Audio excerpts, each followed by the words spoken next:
In the next few minutes, I'll show you everything you need to know to use the Insta360 X5 properly, what hidden features it has, and how you can get the most out of the X5.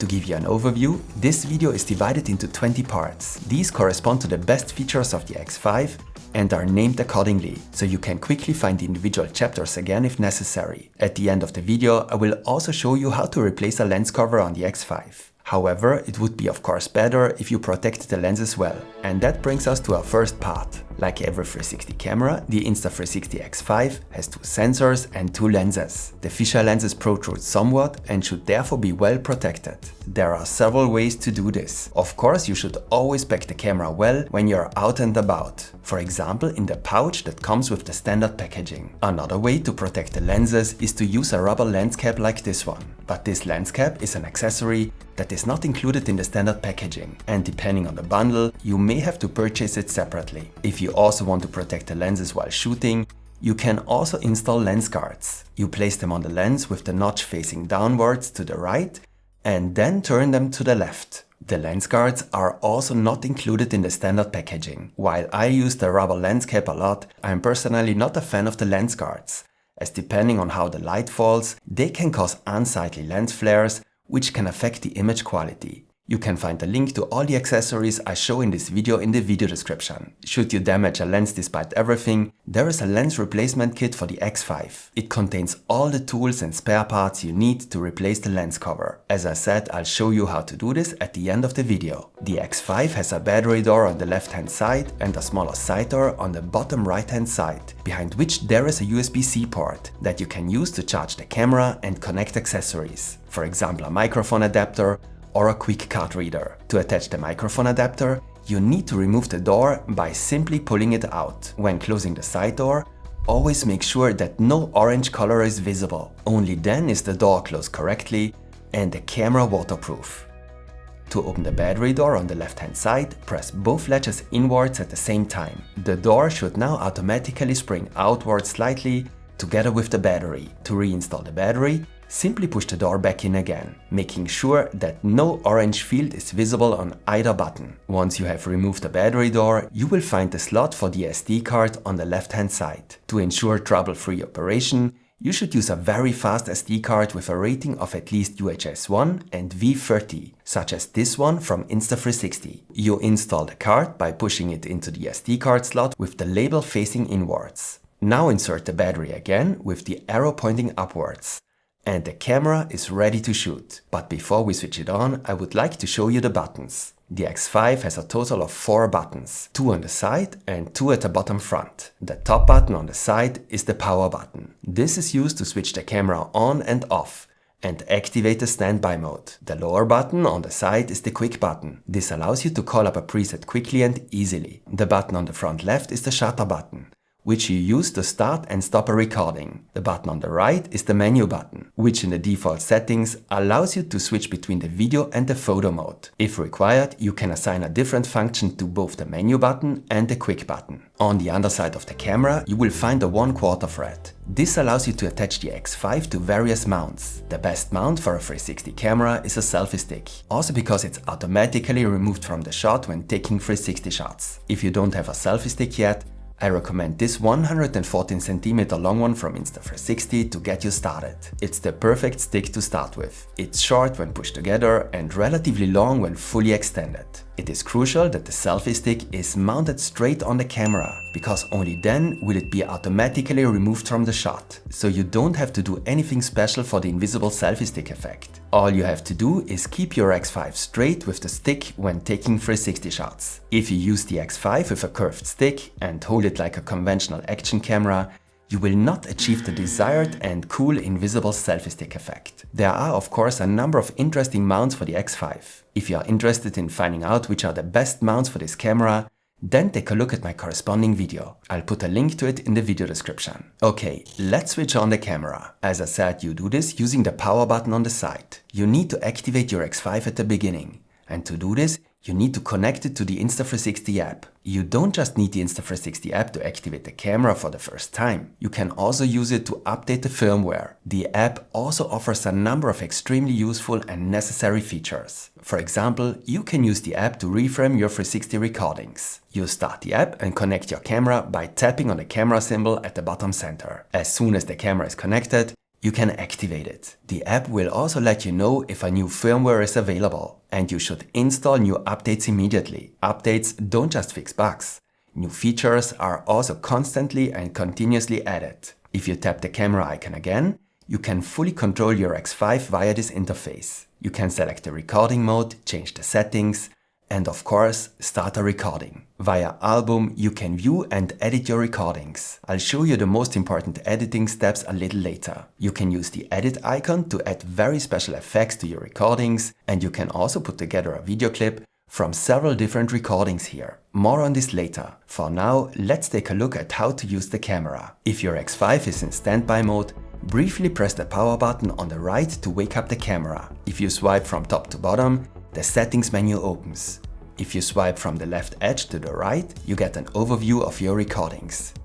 You can view, mark, delete, and very interestingly, transfer them directly to your smartphone with a tap using this icon. If you swipe up from the bottom, you can adjust the basic recording settings, such as resolution and frame rate. Swiping from the right edge to the left opens the menu with the more advanced recording settings. We will take a closer look at the most important of these settings today. If you tap on the small icon at the bottom right, you can change the lens. In other words, the image of which lens should be displayed in the preview. But you can also adjust the preview image by tapping on the screen with your finger and dragging the image around. Here you can see the currently set resolution and frame rate. If you tap on it, you can change them. And very important, if you tap on the small camera symbol at the bottom left, you can select the recording mode. And in connection with the recording mode, you have to make a fundamental decision. The X5 can take shots in 360 mode or in single lens mode. If you shoot in 360 mode, the camera merges the images from the two lenses to create a 360 image. You can export and use such a recording as a 360 recording.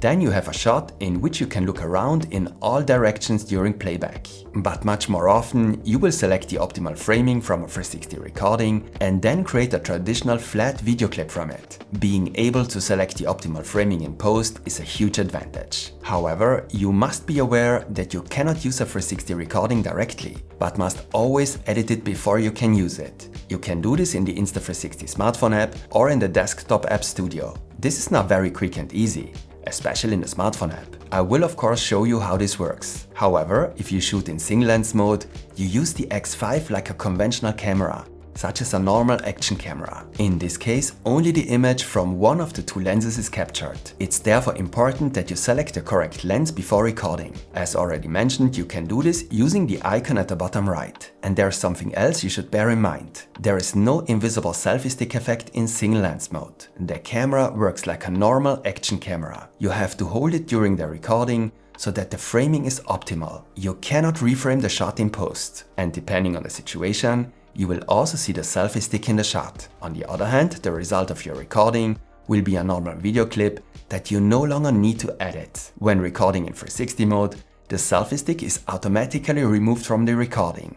You don't have to do anything for this. This is an automatic feature of a 360 camera. The only important thing is that, as mentioned earlier, you have mounted your camera straight on the selfie stick. You don't have to hold your camera like a conventional camera when taking the shot. You will then select the correct framing in post. Rather, you should already take into account during the shoot that the selfie stick will disappear from your shot, and hold your arm or hand in such a way that the result doesn't look too strange. Whether in 360 mode or in single lens mode, you have different shooting modes at your disposal. Please don't be overwhelmed by the many functions of this camera. In most cases, you will only use the most important shooting modes. I will now show you what these are and how they work. Of course, the most important recording mode is the standard video mode. In addition to the standard video mode, there is also a photo mode, an interval mode where photos are taken at certain intervals. For example, every 5 seconds for 3 minutes. You can then edit individual photos and create a time-lapse recording from them, for example. In burst mode, several photos are taken in succession at very short intervals.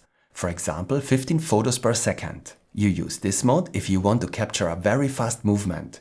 for example during sport, and don't want to miss the perfect moment. With Starlapse, you can take a time-lapse shot of the starry sky, and you can use road mode if you want to use the X5 as a dashcam. A portion of your SD card, for example 40 GB, is assigned as loop space. You start a recording, and as soon as the 40 GB of memory are full, the oldest part is overwritten with the new recordings. Loop recording works in a very similar way, except that this mode is not necessarily intended for filming in the car. In addition, you don't set a storage amount for the loop, but a specific time period. For example, 10 minutes. The next recording modes are more interesting for me personally. Bullet time creates a very special effect. Here, you mount the camera on a dedicated bullet time mount and then rotate it horizontally in a circle. The result is a particularly cool effect, as you can see here. You should therefore keep bullet time in mind, but you will need a suitable mount that allows you to turn the camera in a circle above your head. For example, this new selfie stick with bullet time function. And the X5 is also an excellent camera for taking a time-lapse or hyperlapse shot. As you can dynamically change the framing in post, the X5 makes for particularly interesting time-lapse shots. For a time-lapse recording, you should not move the camera during the recording and therefore mount it stably on a tripod. In the case of Timeshift, on the other hand, a time-lapse shot is taken in motion and then stabilized by the camera. You should also keep your camera as stable and still as possible and move in straight or regular lines. The result is a cool hyperlapse shot. But let's move on to perhaps the three most important shooting modes: the InstaFrame mode, Pure Video and the Standard Video mode. The Video mode and the Pure Video mode are both recording modes for 360 video recordings. They differ in that the Pure Video mode is intended for shots in low light, and you should definitely take this into account, as you will achieve significantly better results in low light with the Pure Video mode than with the Standard Video mode. The recording mode is optimized for these situations. And you should bear in mind that low light also includes indoor shots in artificial light. You should therefore also use the Pure Video mode for indoor shots. In Standard Video mode, you have a few more settings available. But apart from that, the two recording modes hardly differ. This is not the case for the InstaFrame mode. This mode is something very special. The need to reframe 360 shots in post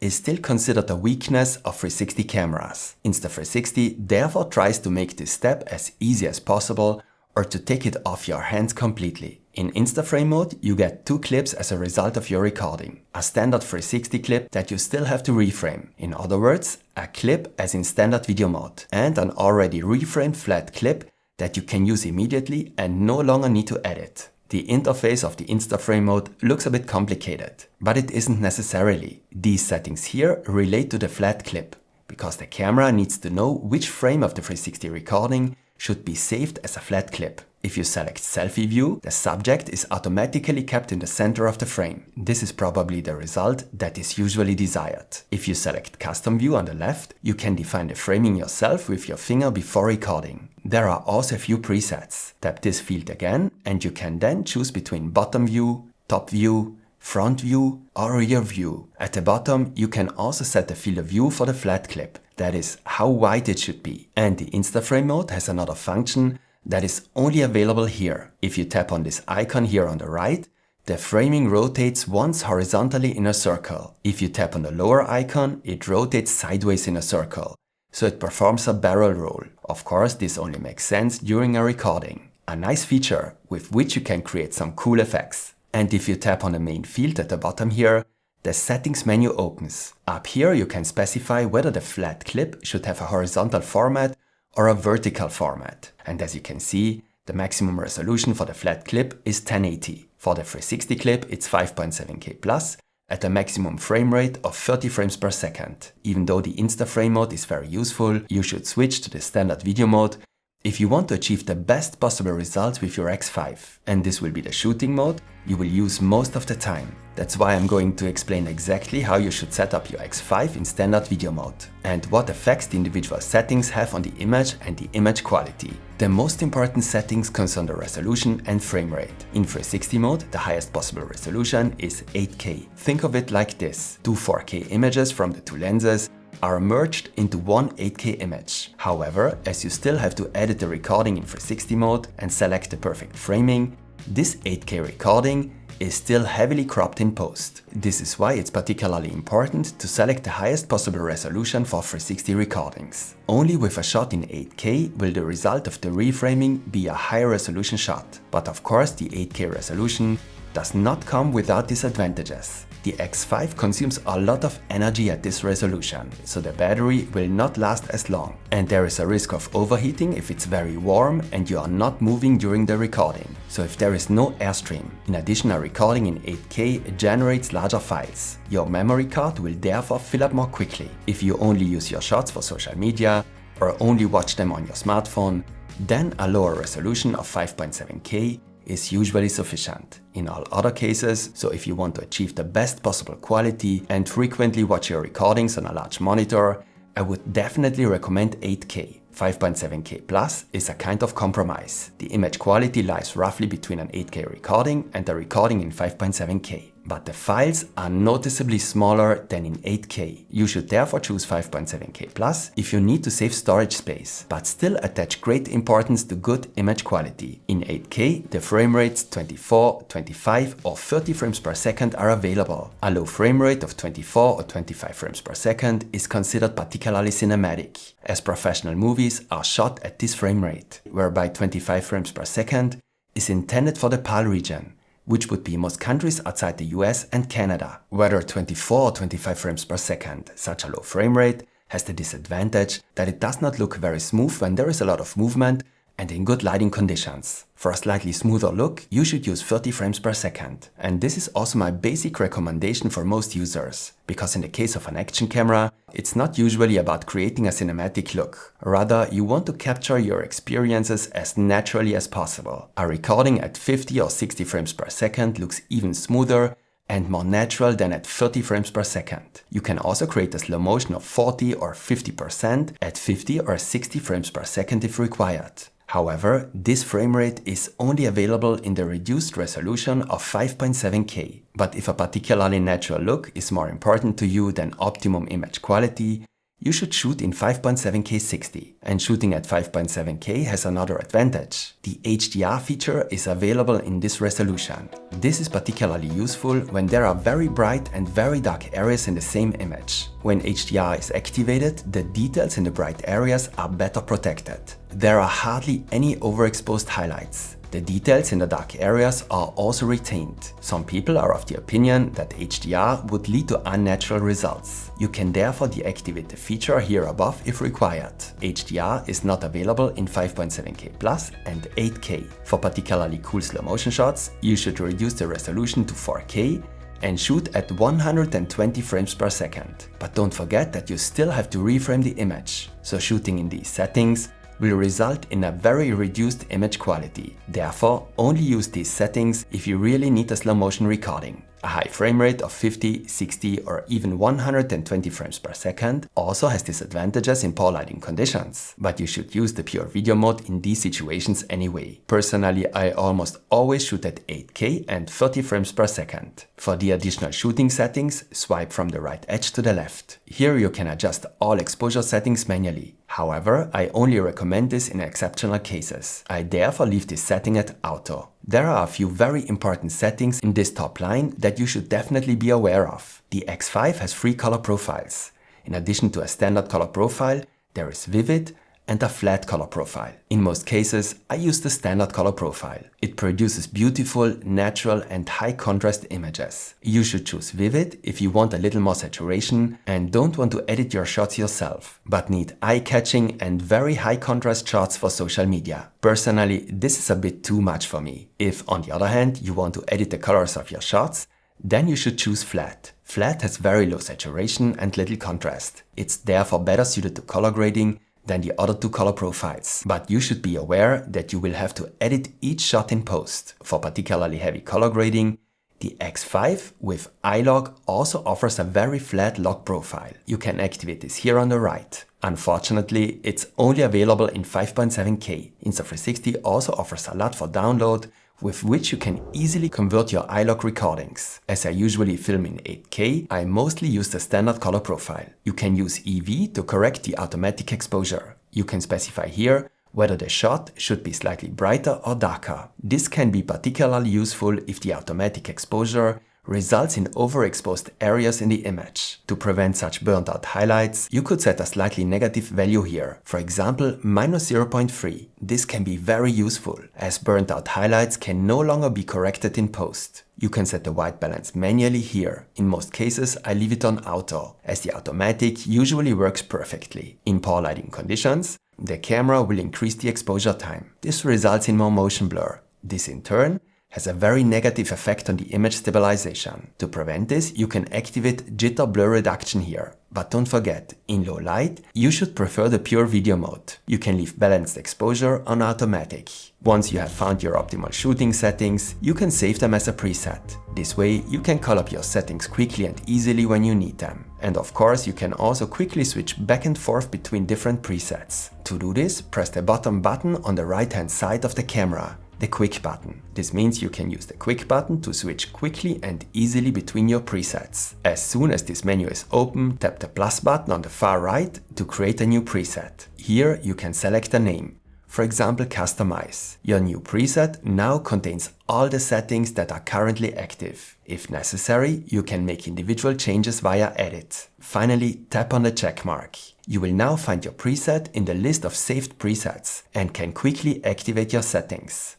Let's start a recording. You do this by pressing the shutter button at the bottom left. And you should also know a few important things in this context. To start a recording, you must only press the shutter button very briefly. If you press it for too long, the X5 will not start recording. As soon as you have started a recording, you can use the flag on the left to mark highlights. In other words, particularly important and interesting moments in the shot. This has two advantages. You can find these moments very quickly later in the video, and the highlights are taken into account by the app's auto-edit function if you want the app to automatically create a quick clip from several recordings with the help of AI. You can stop the recording by briefly pressing the shutter button again. If you have started a recording that has failed, you can delete it again immediately. You can do this by pressing and holding the shutter button while recording. Now the recording is not only stopped, but also deleted immediately. We have now taken a shot in 360 mode. As you already know, you have to edit every recording in 360 mode and select the correct framing. You can do this with the smartphone app or with the desktop app Studio. You should be aware that some features are only available in the smartphone app. However, the desktop app also offers a decisive advantage. But more on that later. As soon as you have connected the camera to the app, tap on Album and select the clip you want to reframe. The clip is now played back automatically. You start and stop playback with a simple tap on the screen. The smartphone app contains a variety of features for editing your clips. For now, we will only cover the basic functions that are important for reframing. There are several methods in the app for reframing a 360 recording. First, you should select whether the result of your editing should be a vertical clip in a 9:16 format or a horizontal clip in a 16:9 format. There is also the square 1:1 format or the widescreen format 2.35:1. But let's stay with a vertical shot. You can move freely in the frame with your finger. In most cases, you will want to keep a subject, often yourself, in the center of the framing. Here below in the center, you see two fields, Custom and AI Frame. Custom means that you select the framing manually. If you tap on the field, two further options appear, Selfie and Forward. If you select Selfie, the clip is briefly analyzed and the subject is then placed at the center of the framing. And that's it. If you want, you can export the clip as it is. Via the zoom icon, you can zoom in and out and adjust the field of view. Or you can also correct the framing slightly. You can use the trim function to cut and shorten the clip. And dewarp would also remove distortions. However, I usually leave it on off, as it stretches the subject unnaturally. It's also cool that you can activate Dolby Vision in the top left here. This makes the bright areas in the image much brighter. But your smartphone must also support this feature. If you're happy with your recording, you can export it here at the top right and a flat clip will be saved. You have much more control if you reframe using keyframes. You select a position in the clip, choose the right framing, and tap on this yellow keyframe icon. The framing is saved for this position. You select a later moment in the clip, select the framing again, and add another keyframe. The framing is now automatically adjusted between the first and second keyframe. In this way, you can reframe the entire clip and adjust it to your liking. Another option is the record function at the bottom left. When you open it, you can start a recording and dynamically change the framing either with your finger or by moving your smartphone. Your adjustments are saved automatically. There is also a tracking function that recognizes the subject and then tracks it automatically. And yes, of course, the app also contains a number of AI functions that are designed to take all the work out of reframing. AI Frame, for example, automatically tries to select the optimal framing for every moment in the clip. If you don't like the result, an alternative is also offered. You can use the editor to create a longer video from various individual clips, and AI Edit automatically selects the best moments of a recording and combines them into a video with music. To get started, I recommend reframing using Selfie or the record function. Whenever you export the clip, you can set the resolution, frame rate, and bitrate here. The app also has a number of other absolutely useful and interesting features. It would go beyond the scope of this video to show you everything here. But I really want to show you the desktop app today, because it has a decisive advantage. There are several ways to transfer your files. Via the SD card, of course, or simply by connecting your camera to your computer using a USB-C cable. Once you have done this, switch on the X5, and you can now choose between file transfer, webcam mode, or reverse charging. Select file transfer, and your X5 will be recognized as a separate drive. Now open your recording in the Studio app. In the Studio app, there is a Media tab for reframing individual clips. And there is a Project tab, containing the functions of a proper video editing software. You can now place several recordings on a timeline, reframe them, add transitions, music and titles. Whether in the Media or Project view, you can select the optimum framing in the Studio app using the mouse. Of course, a tracking function is also available here. While the desktop app lacks many of the features of the smartphone app, there are two features that are only available here. In the Studio app, you can make the transition between two keyframes a little more organic. Normally, the framing is adjusted evenly from the first keyframe to the second keyframe. This looks a little unnatural. To make it more dynamic, tap on the line between the two keyframes and select one of the options here. I usually like fade in, fade out best. When you have finished editing, export your clip. You'll get the best possible quality with ProRes, and this option is only available in the desktop app. But be careful, although ProRes produces the best possible quality, it also creates very large files. If you want to take a quick shot and don't feel like reframing, you can also use the X5 in single lens mode. Here too, I recommend the highest possible resolution, which is 4K for video recordings. In contrast to the 360 mode, in single lens mode, you have to set the format and the field of view before recording. Only if you select the free-frame video mode can you change the field of view and the format in post. Similar to 360 recordings, however, you then have to open these recordings in the app and select the format. I therefore rarely use this mode on the X5.